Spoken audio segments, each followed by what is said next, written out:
Rimuru, the hero copycat by RimuruEdward6. All for one pav. Her voice returned, this time laced with a challenge that made me pause. Father, she began, her tone deceptively light, let's make a deal. A true high-stakes bargain, just between us. I sat up straighter, my interest piqued despite myself. Go on, I said aloud, my voice measured. If I lose, she said slowly, her words deliberate, I'll give up being your enemy. I'll become whatever you want me to be, your ally, your tool, your successor. Whatever it is, I'll comply. The sheer weight of her offer was staggering, but she wasn't done. But if I win, she continued, her voice sharpening, you will never steal another quirk again. Ever. You'll put an end to your reign of terror, and you'll let the world move on without you. I leaned back, a slow, sinister smile spreading across my face. You're bold, Rimuru, I said, my voice low and cold. But what makes you think I'd ever agree to such terms? Because, father, she replied smoothly, you love a good game. And what's better than a game with everything on the line? Her confidence was maddening, her words striking at the core of what made me who I was. She knew me too well, knew that I thrived on challenges, on proving my superiority in every way. But this was no ordinary game. You're willing to risk everything, I said, my tone sharp. Your freedom, your power, your very identity, for what? To clip my wings. To stop me from doing what I was born to do. It's not just about stopping you, she replied, her voice soft but unwavering. It's about proving that you're not invincible. That even you can lose. I clenched my fists, her words digging into me like daggers. She was goading me, daring me to take the bait, and damn it, it was working. And what is the nature of this game? I asked, my voice steady despite the storm brewing within. A battle, she said simply. No tricks, no manipulation. Just you and me, facing off as equals. Winner takes all. For a moment, the silence was deafening. Then, I let out a low chuckle, the sound growing until it filled the room. You truly are my daughter, I said, a mix of pride and irritation in my voice. Very well, Rimuru. I accept your challenge. Her laughter echoed faintly in my mind, filled with that same infuriating confidence. Good, she said. Let's make this a game to remember. And with that, she was gone, leaving me alone with the weight of her words and the promise of what was to come. A battle of equals, I murmured to myself, a slow smile spreading across my face. Let's see if you can live up to your own challenge, my dear. The stakes had never been higher, and I intended to win. As the silence settled once again, her parting words replayed in my mind. A battle of equals, a high-stakes game, winner takes all. It was a tantalizing proposition, one I couldn't resist. And yet, something nagged at the edge of my thoughts. Then it hit me. Her quirk. Her return. I froze, the realization sending a cold chill down my spine. That was the trap. She could reset, I muttered, my voice low and venomous. If she loses, she could turn back time and try again. And I wouldn't even know. The brilliance of it burned me. It wasn't just a battle to her, it was a game she could replay endlessly until she won. No matter how many times I defeated her, she would always have another chance. And when she finally got her victory, it would be final. She's rigged the game, I growled, standing abruptly.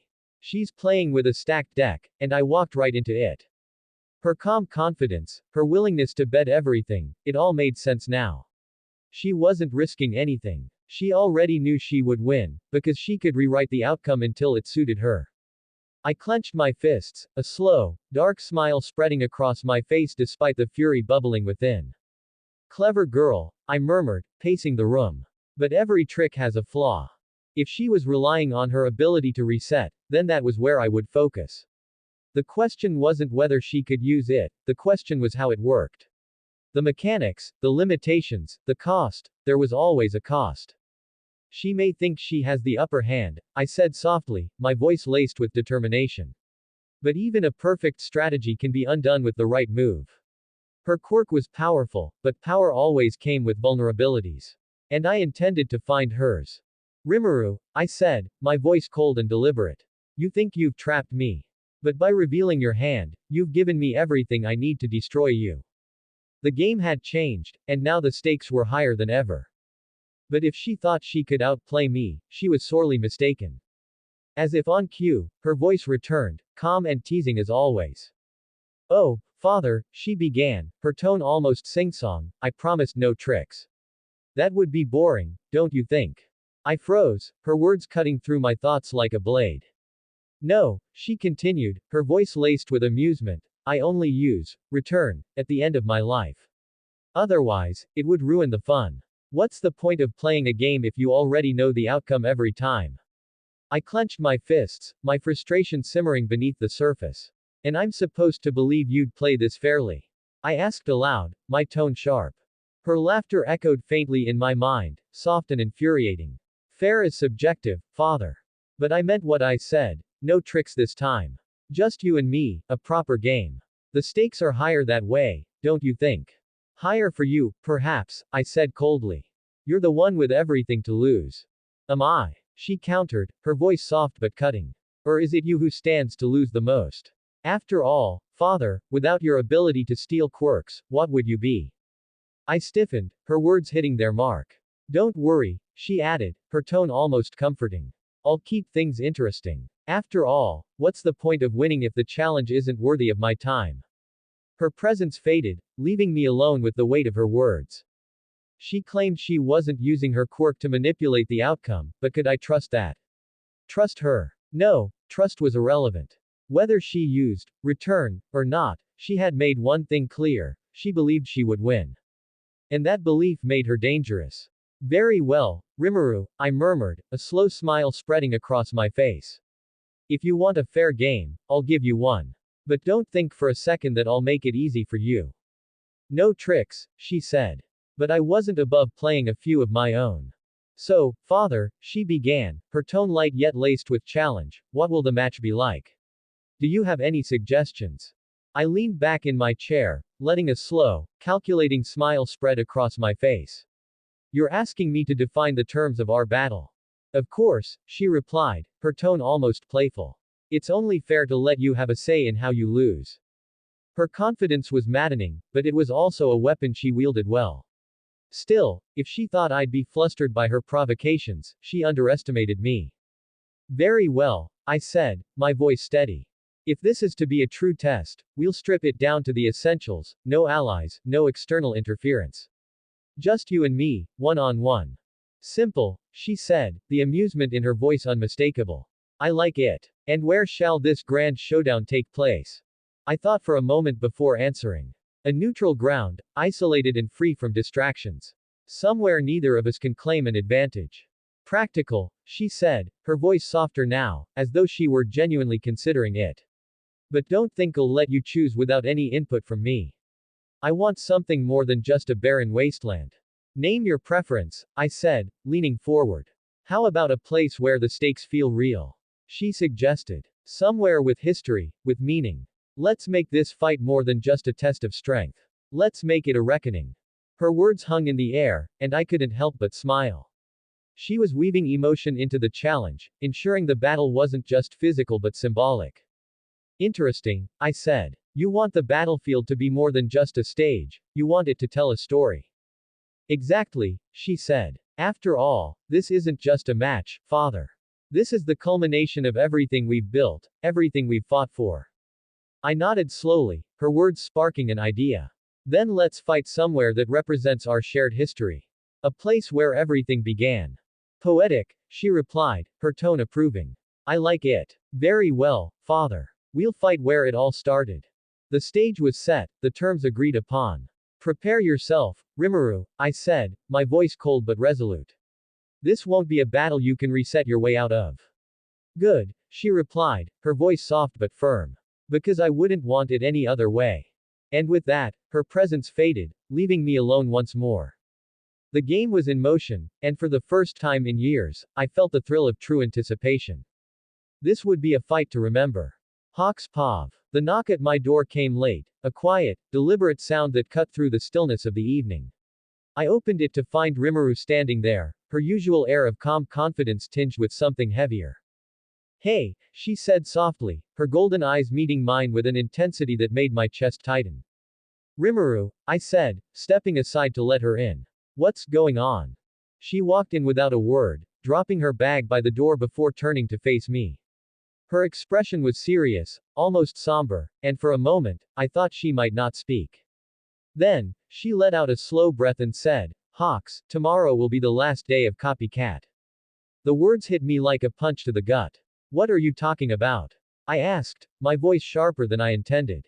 Why would it be the last day? Because tomorrow is the end of my fight against All for One, she said, her voice steady but quiet. One way or another. I froze, the weight of her words settling over me. Rimuru, what do you mean, the end? I demanded. What are you planning to do?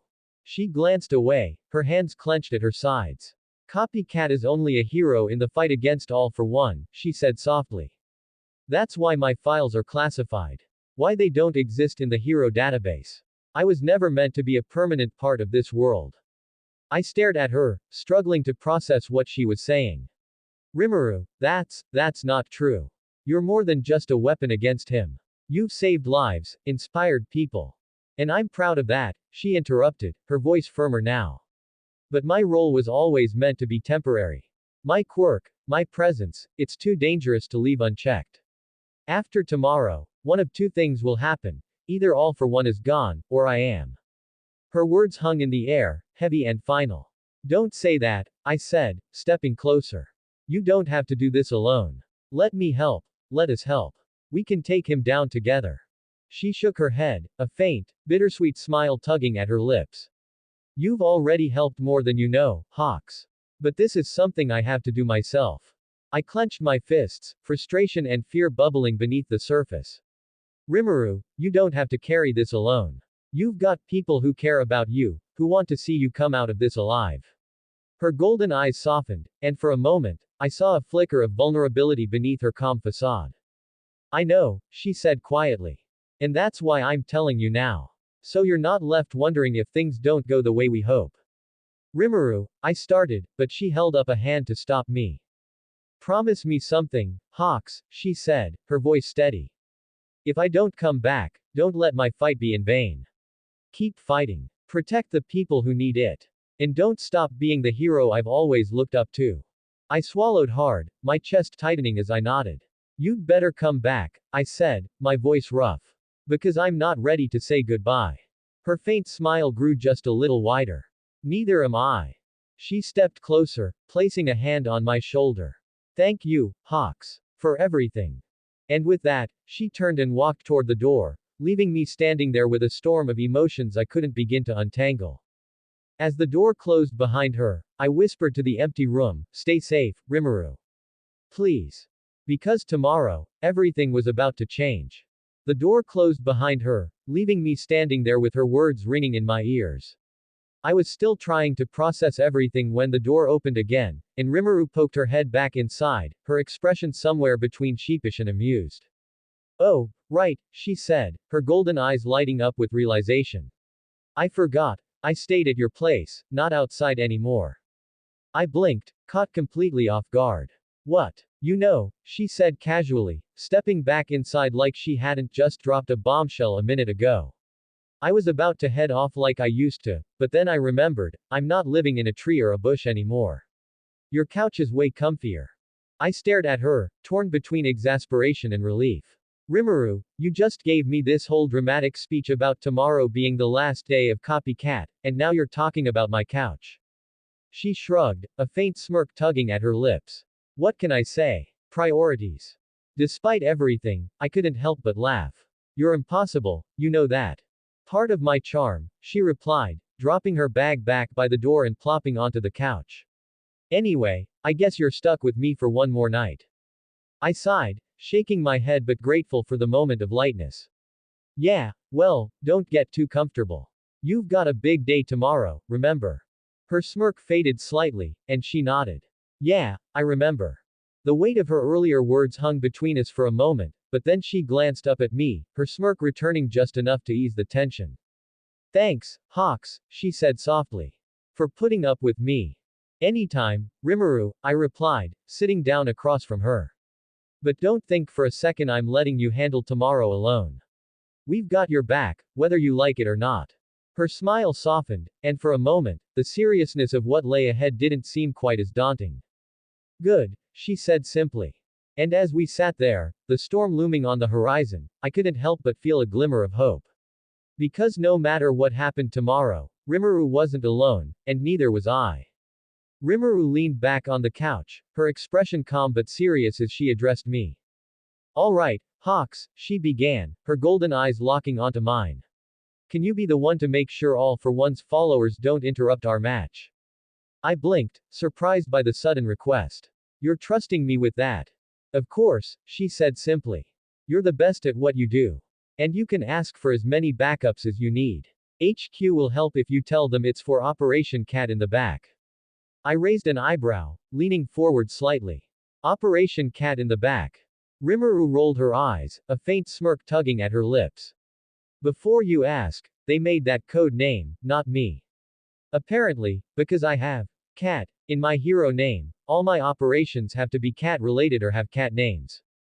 I let out a short laugh, shaking my head. Honestly, that's kind of adorable. Yeah, well, it's also ridiculous, she muttered, crossing her arms. But it works. HQ will know exactly what you're talking about if you bring it up.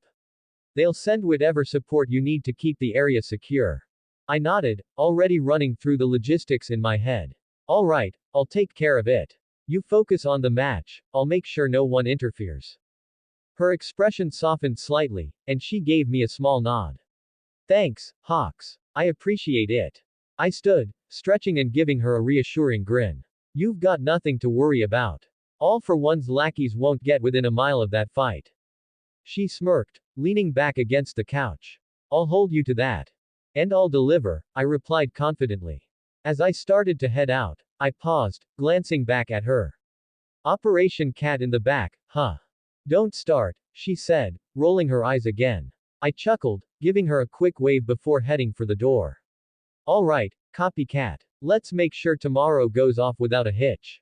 Because if she was trusting me with this, there was no way I was going to let her down. As I prepared to leave, Rimuru called out to me, her voice steady but firm. Hawks, before you go, there's one more thing you need to know. I turned back, raising an eyebrow. What's that? The most obvious thing, she said, sitting up straighter on the couch. If something goes wrong during the match, if All for One's followers breach the perimeter or if the situation turns south, my code for it is Code Black Cat. Code Black Cat. I repeated, the weight of the phrase sinking in immediately. She nodded. It's the signal that things have gone bad. HQ will know what it means, and it's your cue to step in with everything you've got. Whatever it takes, Hawks, you keep them out of the match. I clenched my fists, the seriousness in her tone hitting me hard. Understood, I said, my voice firm. Code Black Cat. Got it.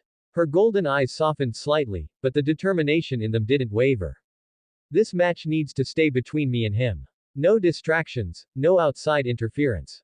If I have to focus on anyone other than All for One, it could cost me everything. You don't need to explain, I said, giving her a reassuring nod. I'll make sure nothing gets in your way. You have my word.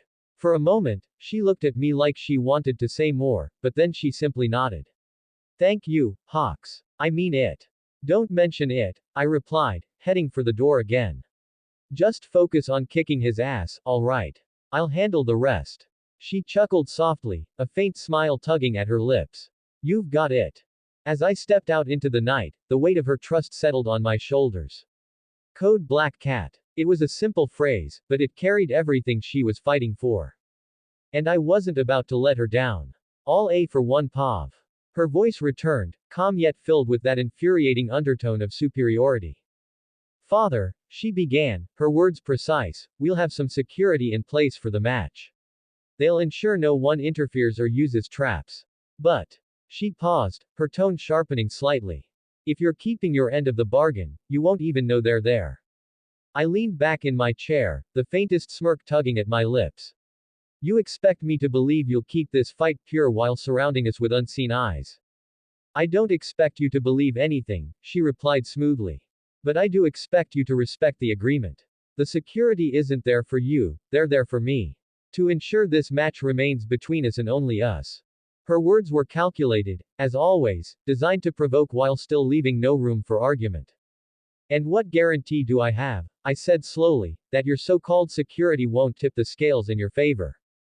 Simple, she said, her tone almost playful. You'll never know they're there unless you try something that violates the terms of our match. If you keep your word, father, you'll have no reason to even notice them. I clenched my fists, my irritation simmering beneath the surface. You've thought of everything, haven't you? I had to, she replied, her voice softening just slightly. You taught me to prepare for every possibility, remember? Her presence lingered for a moment longer before fading, leaving me alone with her parting words. She was playing a dangerous game, weaving layers of control into a situation where control was meant to be stripped away. But I wasn't so easily outmaneuvered. Security, I murmured, a slow smile spreading across my face. Unseen but present. Protecting her, watching me. She thought she had covered every angle, but even the most carefully laid plans had their weaknesses. Very well, Rimuru, I said softly. Let your security watch. Let them ensure the match remains pure. But as the game continued, I would find a way to remind her that no matter how many precautions she took, I was always watching too. The match was approaching, and the pieces were moving into place. It was time to see how far her preparations could take her. Her voice returned, sharp and uncompromising, slicing through my thoughts like a blade.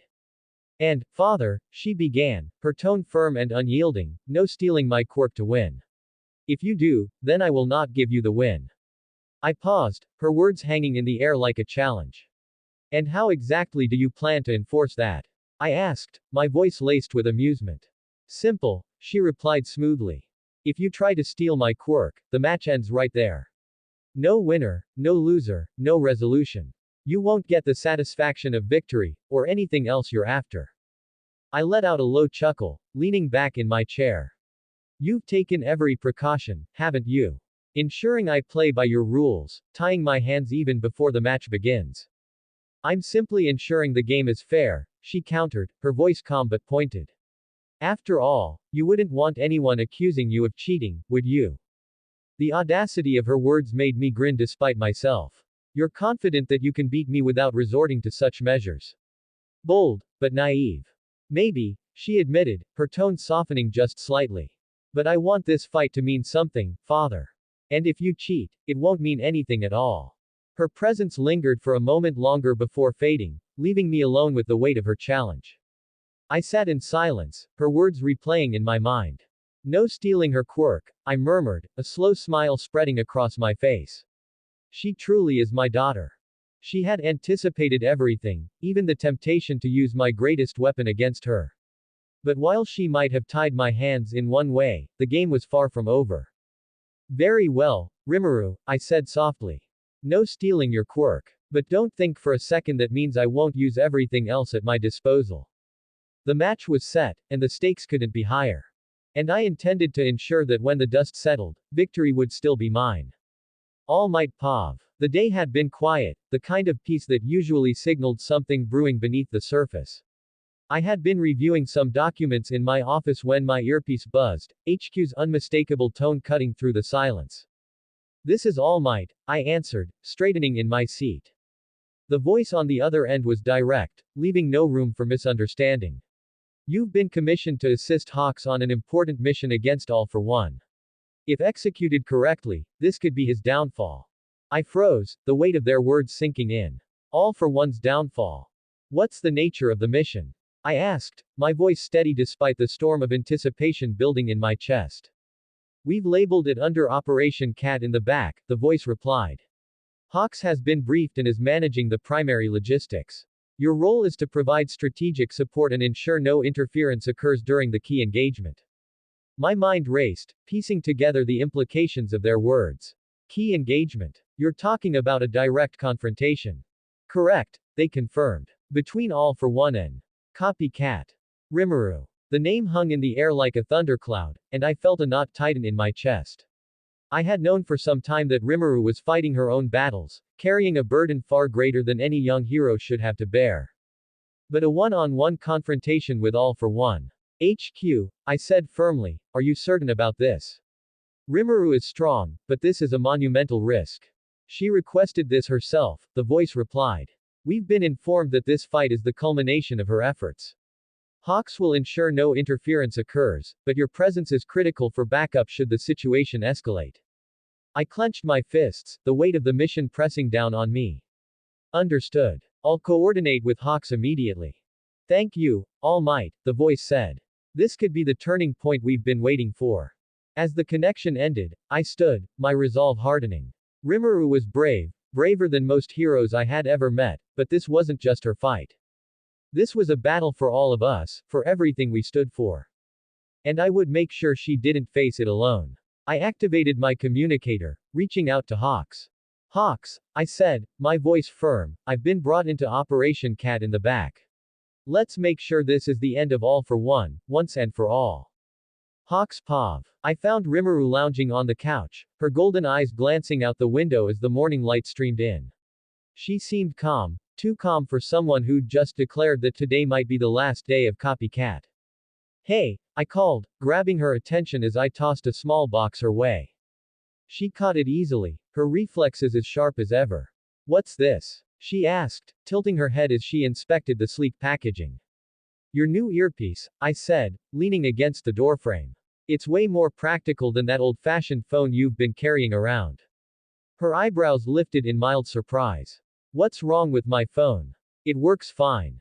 I rolled my eyes. Yeah, if we were still in the flip phone era. Come on, Rimuru, you're supposed to be cutting edge. Heroes need gear that keeps up with the times. She opened the box, pulling out the small, discreet device. It was sleek, lightweight, and designed to sync with HQ's communication systems. This isn't just for chatting, I continued, stepping closer. It's linked to the entire Hero network. You'll have direct access to me, HQ, and anyone else you need during the mission. Plus, it's encrypted, All for One's lackeys won't be able to listen in. She examined the earpiece, turning it over in her hands. Fancy, she admitted, her tone teasing but appreciative. Only the best for you, I said with a grin. Now put it on. You've got a lot of people counting on you today, and we can't afford any communication issues. She slid the earpiece into place, adjusting it until it fit snugly. There, she said, glancing up at me. Happy. Ecstatic, I replied, giving her a mock salute. Her smirk softened into a small smile. Thanks, Hawks. This will help. Of course it will, I said, crossing my arms. Now you can call for backup with just a word, no more fumbling for that antique you call a phone. She rolled her eyes but didn't argue. You really have a way with compliments, don't you? It's a gift, I shot back, my grin widening. For a moment, the tension in the room eased, and it almost felt like any other day. But then Rimuru's expression grew serious, her golden eyes locking onto mine. Hawks, she said softly, whatever happens today, thank you. For everything. I nodded, my voice steady as I replied, you've got this, Rimuru. And if you don't, I'll be right there to make sure you do. She chuckled, the sound light but carrying an undercurrent of determination. Good to know. As I turned to leave, I glanced back at her one last time. Stay sharp, Copycat. Today's the day we win. Her smile returned, confident and unshakable. Yeah, it is.